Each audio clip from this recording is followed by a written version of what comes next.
या सगळ्या संदर्भात आणि एक अपडेट समोर आलेलं आहे। पाकिस्तान युद्धात खांद्याला खांदा लावून लढू असं आता सांगितलं जात आहे। पाकिस्तान विरुद्धच्या या लढ्यात आपण भारतीय सैन्याच्या खांद्याला खांदा लावून लढू असं आता प्रतिक्रिया देखील उमटतीये।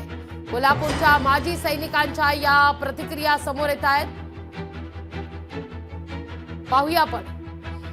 प्रत्युत्तर म्हणून जर पाकिस्ताननं आपल्यावर हल्ला करायचा प्रयत्न केला तर त्यासाठी आम्ही सैनिक टाकळीचे माजी सैनिक म्हणून भारतीय सीमेवर कधीही जायला तयार आहे।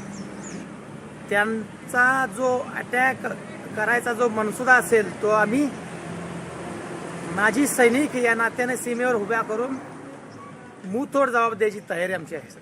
मी एक माजी सैनिक आहे।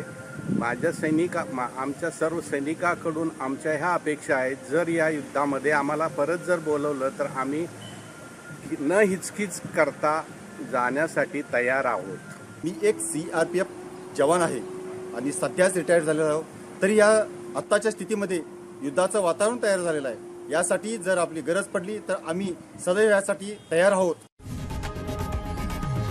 लोकशाही मराठी ऐका, पहा, जागरूक रहा।